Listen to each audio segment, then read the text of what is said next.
Nowadays, the maximalist Starbucks logo and iconic store layout have practically taken over the world and are now more common than a lying politician. Contrary to popular belief, Starbucks is not really in the coffee business. Behind the warm, cozy lighting, the coffee-scented ambience, and the purposely illiterate young barista lies their true business model, a financial technology and banking company. In this video, we will elucidate why Starbucks is actually a modern bank by showing financial data from the company itself.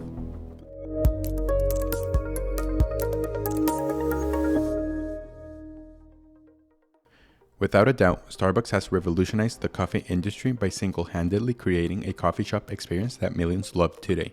By focusing on the experience of visiting this cozy third place aside from work and home, Starbucks has managed to create a cult-like following, even though the coffee itself is considered overly roasted and monotonous by connoisseurs. Despite the crappy coffee, they have created something remarkable and now have over 34,000 specialty retail stores in 84 markets worldwide.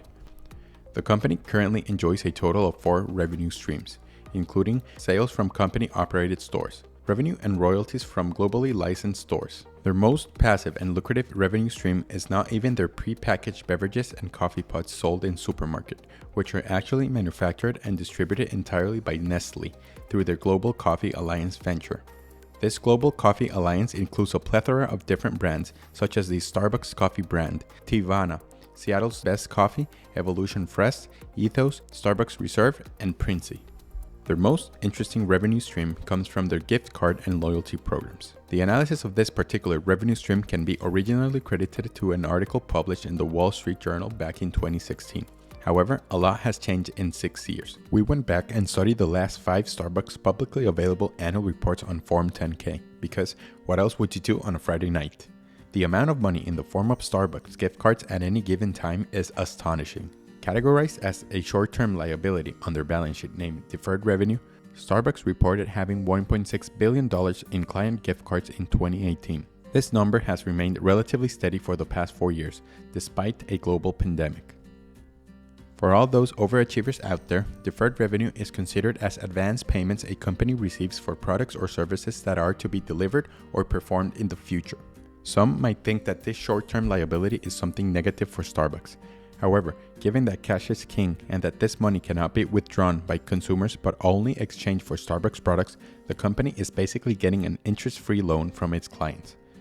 By having this interest-free cash available now, Starbucks can basically use this revenue stream to partly finance their ongoing efforts to further expand into the Chinese and American markets.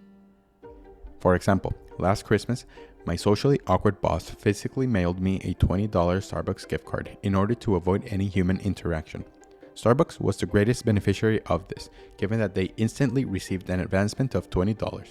With these $20, one of 3 scenarios can happen. Given that I usually only buy a $4 grande cappuccino during each monthly visit, I would finally use up the entire $20 after 5 months. In the meantime, Starbucks preemptively had the entire $20 to their disposition without having to pay any interest. In a different scenario, I decided to take advantage of this gift card and change my usual spending habits in order to successfully use the entire gift card. In this scenario, Starbucks not only benefited from preemptive revenue, but also benefited from my extraordinary consumer habits and even received additional revenue as a result of my visit. In this final scenario, given that I seldomly go to a Starbucks, I only consume $6 of this gift card on a first trip, but then forget about the existence of this gift card. In this scenario, I basically gifted Starbucks $14 of completely free money. In the financial world, these $14 are considered as breakage, the cherry on top of this profitable coffee-flavored sundae. Breakage is recognized as the percentage of money in the gift cards that never actually get claimed or used by the clients after a predetermined time frame. This percentage varies widely between companies and markets. Starbucks annual reports show that the company has enjoyed an annual average breakage amount of $156 million in the past 4 years.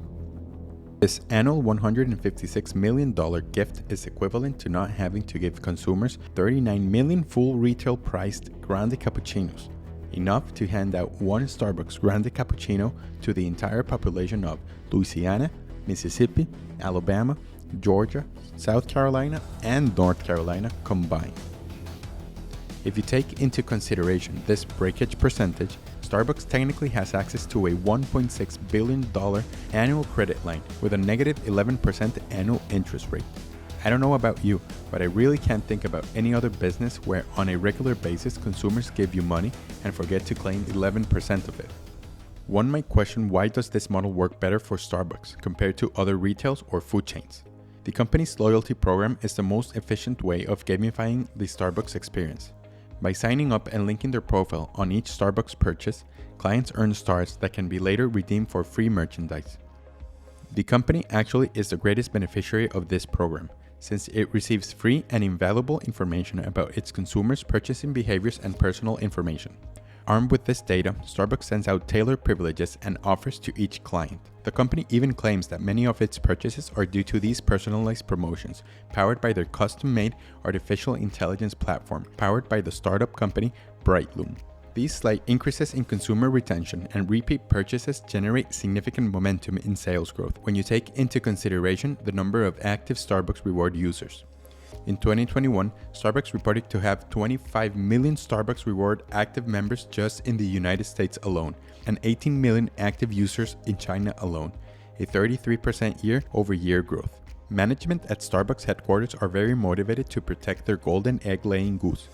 The company is heavily invested in pushing the boundaries of their gift card and loyalty programs, and recently revealed Starbucks Odyssey, their modernized virtual community built on blockchains and Web 3.0 technologies, where consumers can hold and sell NFTs, engage in various activities, and earn stamps that can be exchanged for free products and experiences.